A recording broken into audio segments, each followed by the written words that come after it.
Housel's book, The Psychology of Money, is a game changer in finance. It goes deep into how our minds deal with money, offering fresh insights you won't find elsewhere. It's not your typical finance read. Get ready for a mind-opening experience that will reshape the way you see and handle money forever.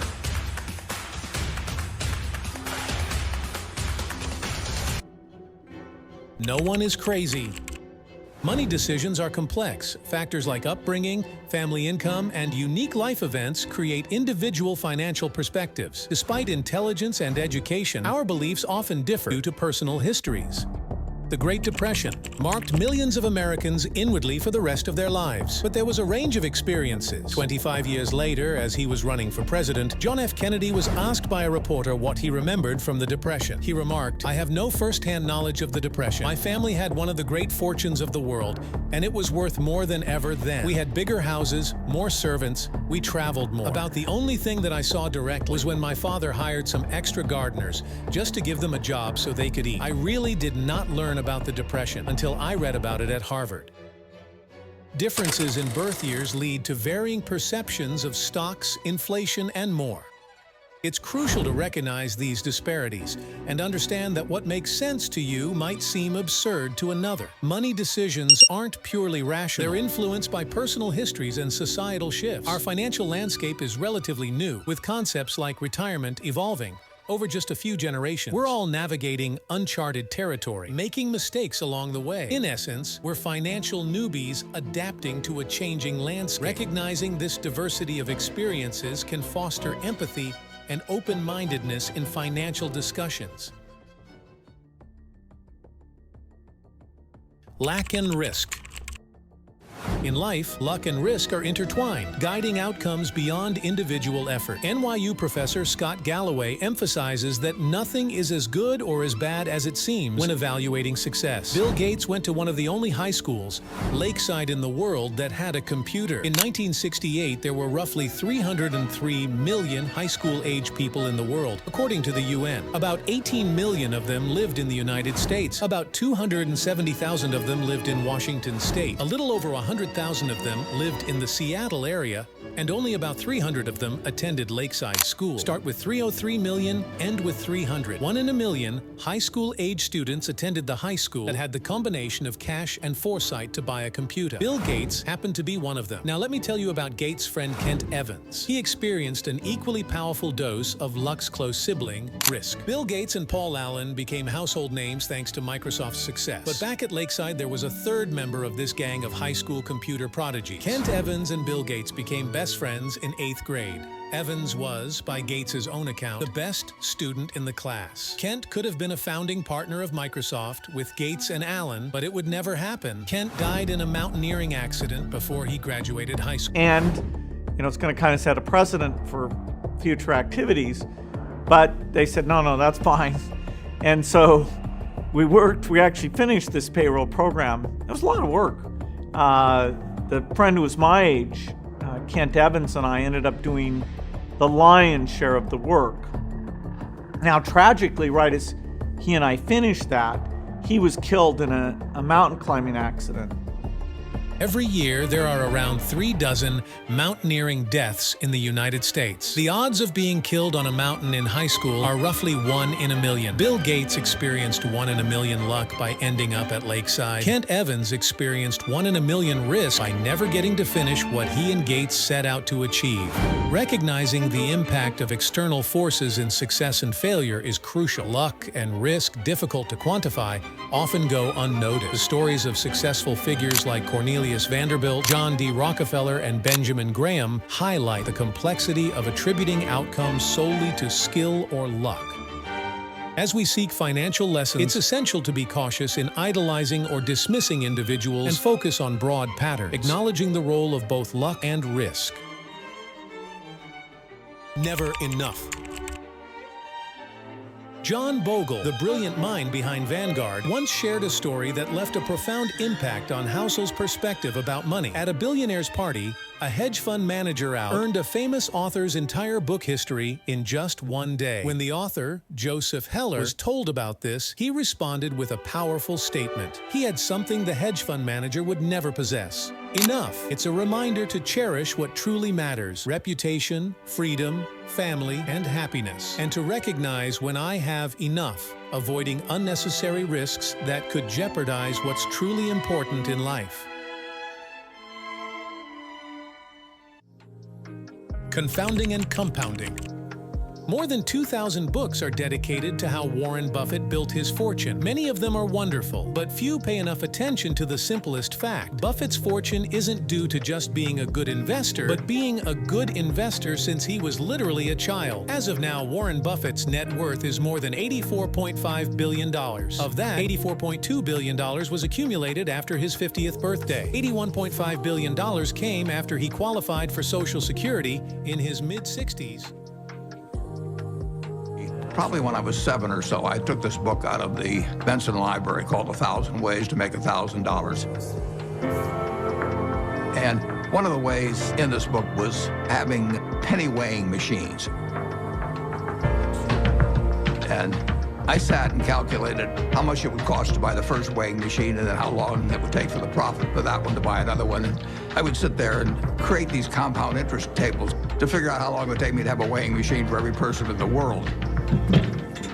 I had everybody in the country weighing themselves 10 times a day, and me just sitting there like John D. Rockefeller's weighing machines. The allowance when I was a little boy was a nickel a week, but I liked the idea. Warren Buffett is a phenomenal investor, but you miss a key point if you attach all of his success to investing acumen. The real key to his success is that he's been a phenomenal investor for 3/4 of a century. Had he started investing in his 30s and retired in his 60s, few people would have ever heard of him. This principle applies to money and investing, where compounding plays a pivotal role. The story of Warren Buffett illustrates this. His massive wealth is not just due to investing skill, but the time he dedicated to it. Compounding returns for 3/4 of a century. The counterintuitive nature of compounding often leads us to overlook its potential, emphasizing the importance of patience and long-term consistency in achieving extraordinary results in investing. Tails, you win. Disney's first studio went bankrupt. His films were monstrously expensive to produce and financed at outrageous terms. By the mid-1930s, Disney had produced more than 400 cartoons. Most of them were short, most of them were beloved by viewers, and most of them lost a fortune. Snow White and the Seven Dwarfs changed everything. The $8 million it earned in the first 6 months of 1938 is an order of magnitude higher than anything the company earned previously. It transformed Disney Studios. All company debts were paid off. Key employees got retention bonuses. The company purchased a new state-of-the-art studio in Burbank, where it remains today. An Oscar turned Walt from famous to full-blown celebrity. By 1938, he had produced several hundred hours of film, but in business terms, the 83 minutes of Snow White were all that mattered. Researchers suggest great investors operate like index funds, patiently waiting for a few winners in diverse portfolios. This pattern extends across industries, from Disney's transformative Snow White moment to venture capital and large public companies. Success doesn't demand a flawless track record, but seizing significant opportunities amid a spectrum of endeavors. In life and investing, it's about navigating crucial moments effectively. The key takeaway is, it is okay for things to go wrong. Success lies in capitalizing on key moments. Freedom. Waking up every day with the freedom to do whatever you want is the truest form of wealth. People pursue wealth for happiness, and the key to happiness, as psychologists found, lies in controlling our lives. It surpasses income, house size, or job prestige. Money's real power is in giving us control over time, allowing independence and autonomy. Despite the United States' increased wealth, happiness levels haven't risen. A poll reveals high stress and worry among Americans. The shift to decision-based jobs means we're constantly working in our heads, feeling like work never ends. Control over time, as demonstrated by elderly Americans, friendships, meaningful connections, and unstructured time with loved ones. It's a reminder that the highest dividend money pays is the ability to control our time. Wealth is what you don't see. Singer Rihanna nearly went bankrupt after overspending and sued her financial advisor. The advisor responded, "Was it really necessary to tell her that if you spend money on things, you will end up with the things and not the money?" As a valet in mid-2000s Los Angeles, Housel learned a crucial truth about wealth. It's what you don't see. Many people spend beyond their means to appear rich. We often judge wealth by outward signs, cars, homes, Instagram photos, but true wealth lies in what's not spent. Rihanna's financial struggles highlight the misconception that spending equals wealth.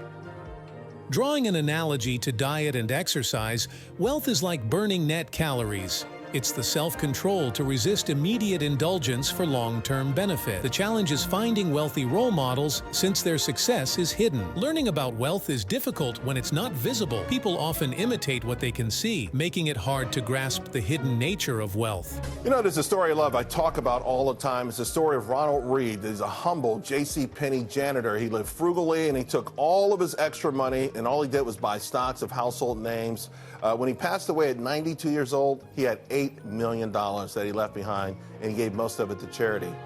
Ronald Reed became a financial role model only after his death because every penny of his wealth was hidden during his lifetime. The world has both modest-looking but wealthy individuals and seemingly rich people teetering on insolvency. Judging success and setting goals should consider the difference between appearances and actual financial well-being. The key to wealth is what you don't spend, and I urge you to embrace the value of saving money. Be reasonable, not rational.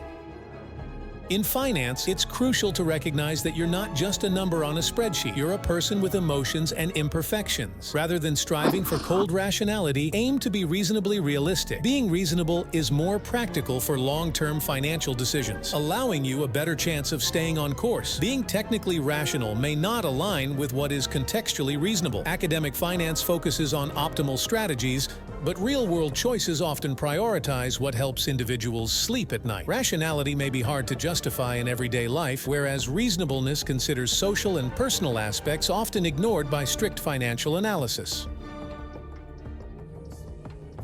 Room for error.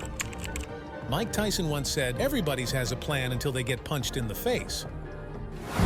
In unlikely places like Las Vegas casinos, smart financial lessons emerge, particularly from card-counting blackjack players. The key insight is the importance of leaving room for error. Card counters know they're dealing with odds, not certainties. This humility is crucial. Even with an advantage, betting too heavily without room for error can lead to significant losses. This philosophy extends beyond casinos. Benjamin Graham's margin of safety concept reinforces the idea that acknowledging uncertainty and planning for unforeseen events is essential. Whether in forecasting stock market returns or planning for retirement, recognizing the unpredictability of the future is vital. The key is to balance risk-taking with a realistic assessment of potential downsides. You will change.